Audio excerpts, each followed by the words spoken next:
The whiskey-loving tones on the microphone are brought to you by Inka Larissa and my whiskey partner in crime, Jennifer Rose. Yes, indeed. Whether you are a whiskey newbie or have been around the whiskey block for some time, buckle up for some whiskey mischief as we delve deeper into Scotch and explore whiskies from around the world. You can keep up to date with our global whiskey news in the Stick Your Nose in It section. And we hope you'll join us in raising a glass as we taste our drams and share our honest opinions. And of course, we will be interviewing some whiskey industry movers and shakers, as well as keeping those brains sharp in Whisky Sisters Whisky Facts. As always, we will be sharing our own whiskey journey and invite you to come along for the ride. Whiskey lovers, get your drams ready. You're listening to Whisky Sisters. In today's episode, we will be learning about the history of one of the most popular Scotch whiskies in the world, Glenlivet. The distillery has kindly gifted us samples from the recently relaunched 21 and 25-year-old releases. But before we sample those, that can I just say are beautifully packaged, let's stick our noses into the latest whiskey news. Stick your nose in it. Highland single malt producer Glenmorangie has bottled its first whisky made from barley kilned with woodland botanicals. Dr Bill Lumsden, Glenmorangie's director of whisky creation, took inspiration from the woods near his home. Can we take a pause for a minute, Inka? Dr Bill Lumsden. I was just going to say, I wonder, we were saying earlier that we should put a tenner in the kitty when one of us mentioned Dr Bill, so I think you should cough it up. That's it. So I'm going to start the jar for season 2. Do you know, I'm not sure if he's got wind of us stalking him, because we've got about 3 different sources contacting him or trying to on our behalf. And I don't know if he's flattered or terrified, or, maybe the sources are just like, yeah, I'll not really contact him. I don't know. Yeah, you might not have any idea. Yeah, but Dr. Bill, we're still coming for you. Watch this space, listeners. Anyway, botanicals used during the kilning process included juniper berries, birch bark, and heather flowers. The whisky was aged in bourbon barrels, including many refill casks. Sounds amazing. I want a bottle. Definitely. Yeah, absolutely. All the botanicals. And it is bottled at 46% ABV. Glenmorangie, A Tale of the Forest will that's such a nice name actually, isn't it? A Tale of the Forest will retail for £75 British pounds and $85 US. It launched on the 3rd of October. The whisky will be available exclusively from Selfridges until the 17th of October. Ooh, fancy. Master blender Billy Walker has concluded GlenAllachie's The Past, The Present and Future series with a 4-year-old peated single malt, which is, it's the first peated from the distillery, and it is also said to be the first distillate produced under the GlenAllachie Distillers Company's ownership. Wow, because Billy Walker's known for his kind of more sherry bomb style, isn't he? Yeah. The GlenAllachie Billy Walker 50th Anniversary Future Edition 4-year-old peated single malt was matured in former rye and bourbon barrels, as well as in virgin oak casks. Described as young and punchy by the brand, it is made with mainland peat from St Fergus, Scotland. I don't know where St Fergus is, Inka. Do you? No, mainland Need to Scotland. Google that, yeah. I prefer mainland peat, although I'm a big fan of the islands. I prefer the less medicinal peat. And it's said that the whiskey boasts sweet and smoky notes of oak, cinnamon, apples, and chocolate-covered hazelnuts. Ooh.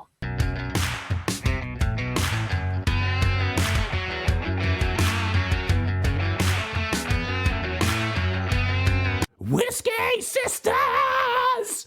The Glenlivet, the Speyside-based distillery, was one of the first to take out the new licence, which were issued after the passing of the 1823 Excise Act, which is considered the starting point of the modern Scotch whisky industry. George Smith, a farmer, which in those days actually pretty much meant an illicit distiller, not much of a farmer. He was the person who made the decision to go straight in 1824. And the distillery has been working almost continuously ever since. Whiskey smuggling had been underway for almost 40 years by that time, and the gangs were both well established and relatively wealthy. And plenty of the new distillers were raised to the ground because obviously they wanted to keep everyone underground. George Smith famously traveled with a pair of pistols in case he was attacked by his former colleagues. And in fact, these are still visible at the distillery. You can see them, they showcasing them on the wall. Yeah, so cool. Quite rock and roll as well. Yeah. Glenlivet has been used as a shorthand for what we now know as Speyside whiskies since the smuggling era. By the 1860s, the title was being appended to distilleries' names as far north as Elgin, much to the irritation of the Smith family, who had then trademarked Glenlivet. In 1881, George's grandson, George Smith Grant, he was running the family firm. He sued the companies who had added Glenlivet to their name. Rightly so, I think. Yeah, how strange. Isn't it weird that, like, rather than use your own distillery name and stuff known as Glenlivet, but I think a lot of that was to do with, because it's, around the Livet, isn't it? The river. The river, yeah. So maybe they were like alone and nearby, and obviously Glenlivet was known like being very good. And just like piggybacking on the success of that. Yeah. So it took a further 3 years for a compromise resolution to be signed. This allowed the Smiths distillery to call itself the Glenlivet, while the others could hyphenate their name with like -Glenlivet. Over the years, 26 distilleries have styled themselves in this way, although the practice now appears to have died out completely. That's just so confusing. I'm glad it's all gone now, because they say that like imitation's like the strongest form of flattery, but that must have done their head right in. The word and whisky samples of Glenlivet had spread across the UK. Even Charles Dickens wrote to his friend urging him to try the rare old Glenlivet, a single malt that went beyond his great expectations. That is so cool. So the Glenlivet was always available as a single malt, but it wasn't until after the Second World War, which was actually the only time the distillery closed during its whole production, that it began its rise. By then, the distillery was run by Bill Smith Grant, who introduced Glenlivet to the wider American market. And after Prohibition, one of their first customers was the Pullman Train Company, who actually started to serve miniature bottles on their routes, really helping to spread the word of the Glenlivet across the continent. I like that. And it's because it's massive in the US, and that's definitely one of the reasons, I'm sure. And like with many distilleries, there have been changes in the ownership several times. In 1952, they were with the Glen Grant, and then a blender Hill Thompson and Co. And also at one point with Longmorn Pendriach, I think it was as well. And in 1978, 3 years after Bill Smith Grant's death, Seagram, who is the owner of Chivas, paid £46 million for a controlling stake. And soon after, the Glenlivet became the largest selling single malt in America, a position it still holds today. Ooh, yes, and it's the 4th best-selling single malt in the UK and the 2nd best-selling single malt whisky in the world, with the bottle sales around 6 million bottles per annum. Like, that's pretty impressive stuff. But have you been to a distillery? Are you familiar with the Glenlivet whiskies? No, but I must admit, after hearing you talk about your distillery visit, I feel like, I want a slice of the action. Do you know, the one that stands out for me is the Caribbean Reserve, because I do like that kind of rum-style cask finish. And I found that, I think I first tried it in the winter months, and I was like, oh, that rum's quite warming. But then I must admit, I tried it in the summer months, and I was like, oh, that's kind of like Caribbean and working for me in the summer as well. So I was quite impressed by that. Was that the one that did you make the whiskey float? Yeah, I decided to make the ice cream whiskey float with that because I just thought that would be like quite fun from a flavour profile perspective, and like added in some Fever Tree ginger ale for like the fizzy, and then added some Scottish white vanilla Mackey's ice cream. We're not even sponsored by these companies, but we're just throwing in the names right now. I'm like, that was a tasty combination, if I say so myself. You might have to make me one when I come over. Yeah, but am I right in thinking like you had a really good experience there, Inka? Yeah, so this is a funny one because it's never been really a whiskey that I would choose straight away because it's a bit that lighter style, quite fruity. But then last year I got invitation to go and see the new visitor center and everything changed. Yeah. Basically, the updated visitor center is built to make you feel like you're visiting the home of the Bill Smith Grand. Like it's really cozy. They got nice seating areas. There's a fireplace. There's a lounge for whiskey and cocktail bar. They got different tasting rooms, all sorts of cool stuff. So it's super cozy and just you want to stay there forever. That does sound pretty amazing. Yeah, and the winning design aspect of the whole thing was when you were walking between like these indoor fields of barley, like they literally had barley and it was No nicely way. lit and you could touch the barley. And then they had all these big screens where you could listen to distillery workers and the farmers to talk about the whiskey making. These like short video clips were played on the screens and somehow it just felt a bit more personal. Yeah. And just some tour guide telling you, this is how we do this and that and blah, blah, blah. Like the things that you've heard so many times. It just gave it a little bit more personality. And I have to say, I was there and Swedish whiskey girl Moa was actually on the same tour. Oh, nice. And afterwards, we're both like literally tears in our eyes. Like, the Nordic females moved emotionally. I love that.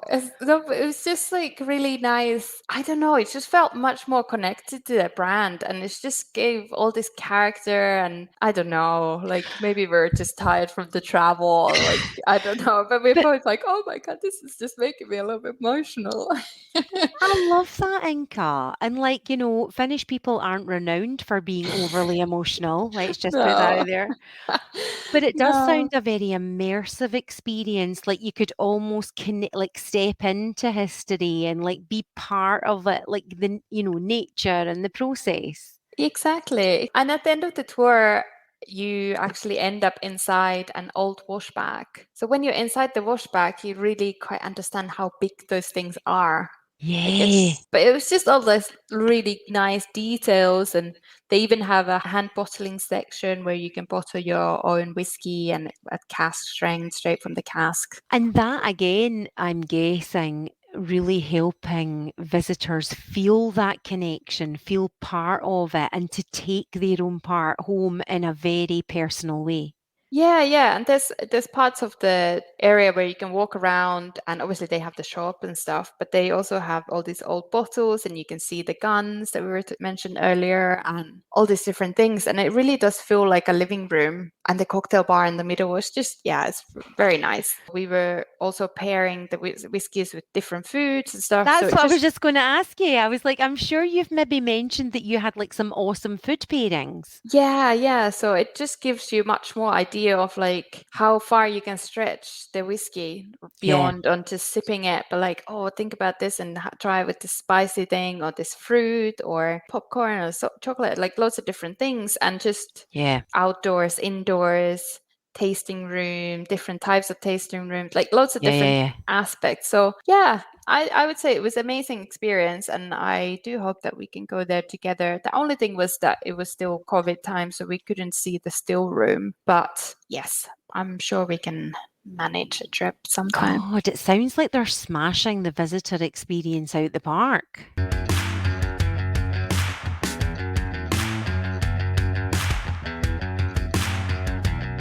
Dram on fire. These are part of the Sample Room Collection, 21-year-old triple finished in first fill Oloroso sherry, Troncas, oak, cognac and vintage Colheita port casks, 43% ABV. Inka, would you like to correct any of that pronunciation? No, I don't know. You should know all the port. You're the one moving to Portugal. I know. I'll need to brush up on my port pronunciations. So we're reviewing the 21 and 25-year-old from the new Sample Room Collection, and these were kindly gifted to us by the Glenlivet distillery in an amazing box with all sorts of sensory experiences with, all It was sorts of things. like literally the full package, wasn't it? Check out Yeah, our and socials for some showing off with the box. they even sent all those like really nice whiskey glasses, and I took it all the way to Italy with me. And then as soon as I got home, it dropped on the floor. Oh no, that's such a shame. Okay, so the color I would say is very dark. So it's Yeah, caramel-like. agree. And it kind of just already, I think always this kind of color just makes me think that this dram is going to be luxurious, very elegant, Yeah, expensive. it But it's sets the probably scene for not. that, isn't it? Like, Yeah, definitely. almost a kind of, that nice brown leather color that you just like think, oh, expensive. It's like Yeah, that. I found this quite interesting. I have to say straight away, I'd really enjoyed it. It started off quite perfumed, and like I said, Mhm, like and kind of had this like elegant aroma mhm, to it. mhm. And I was thinking rich muscovado sugar, like a coffee flavored icing, some dried figs. But then over time, it's just changed into a bit more like super sherried, I thought. I would agree that it certainly changes and develops and as the air gets in and, go back for a kind of second and third sniff.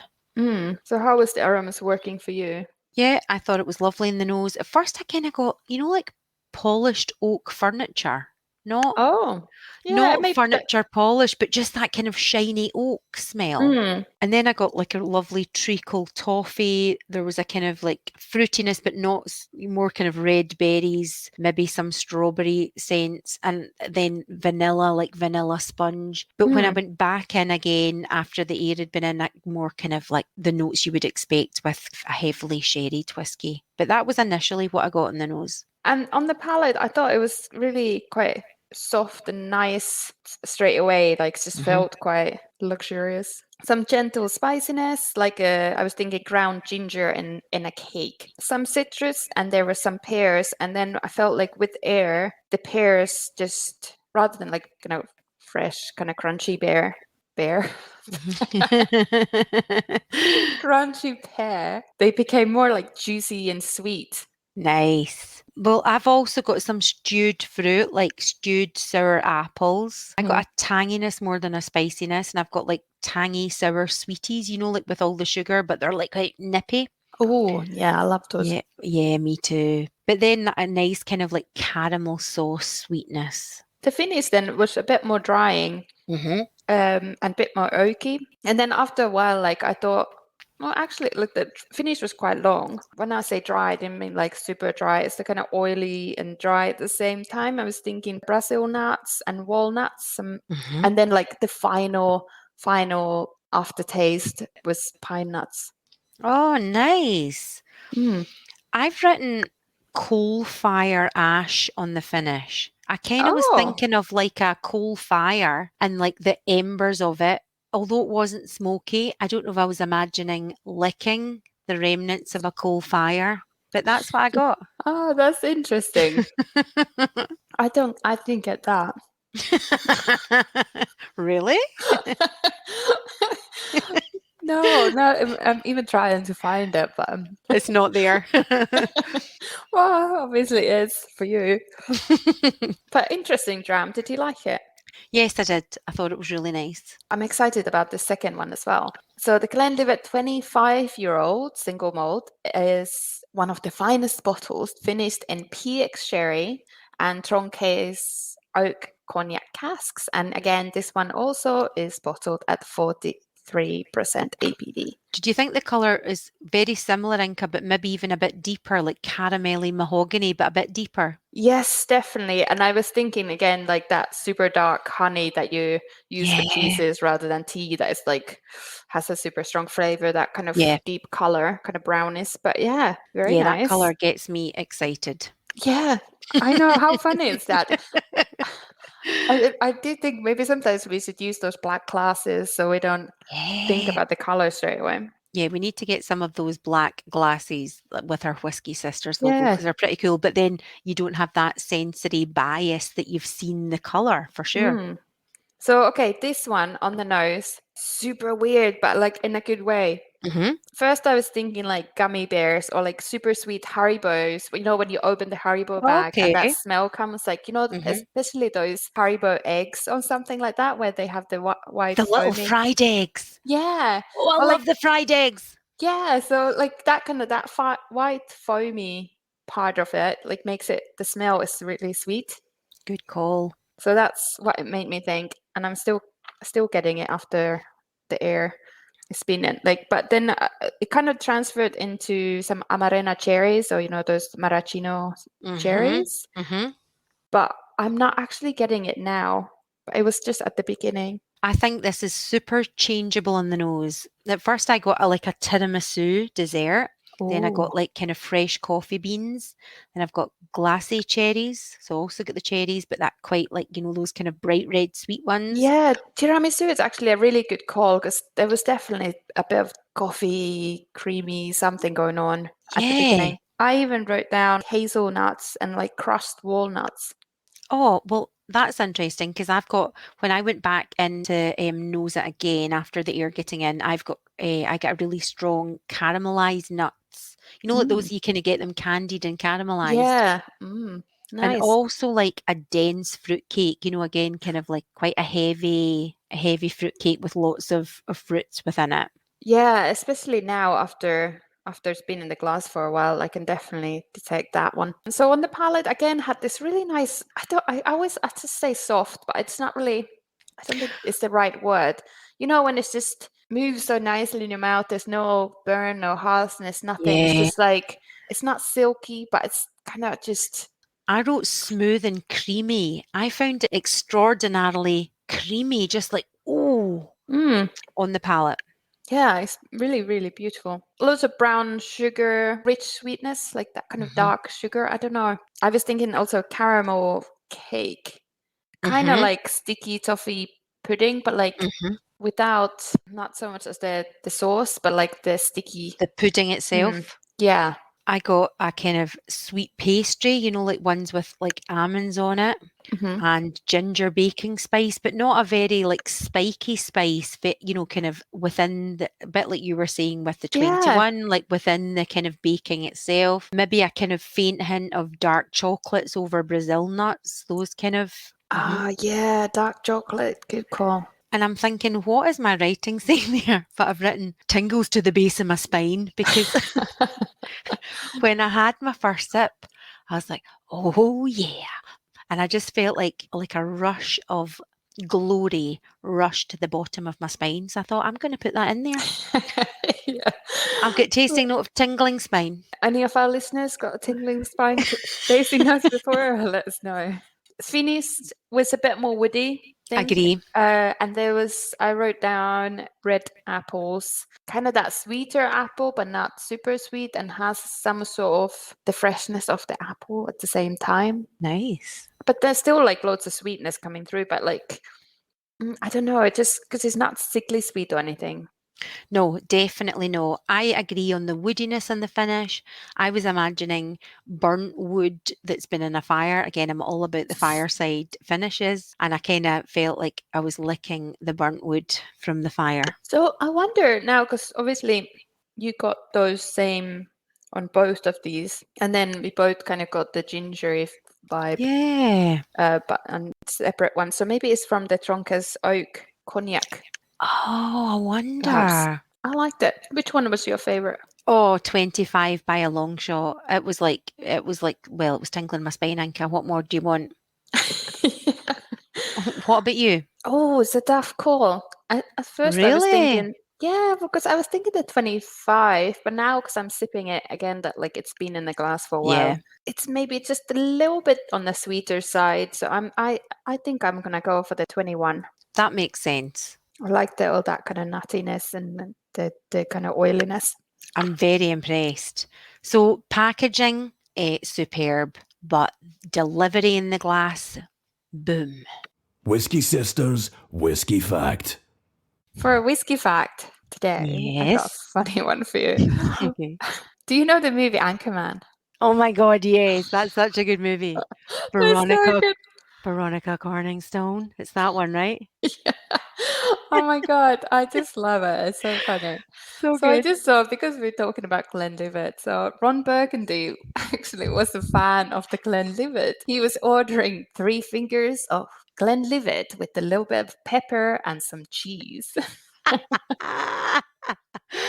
Oh, maybe some jazz flute playing in the background. I know, maybe we should try that in a whiskey bar next time.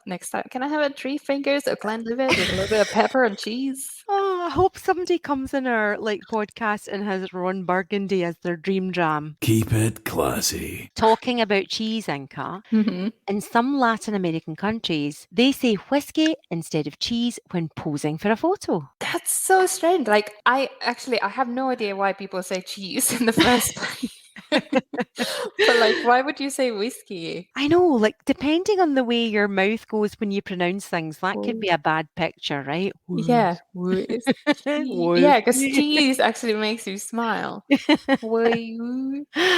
Love it. Oh, good one. You've been listening to the Whisky Sisters podcast. Thanks for listening, listeners. We wouldn't be a podcast without you. We love that you have been tuning in, and please continue to do so. Next week, we will be talking about terroir, as a terroir specialist from Waterford Distillery on the beautiful island of Ireland will join us. Very controversial topic, plenty of opinions out there. So do message us your thoughts on the subject on our Instagram at whiskysisters.podcast, Twitter at Whisky Sisters, or Facebook at Whisky Sisters Podcast. Stay classy, San Diego. Say cheese, Jennifer.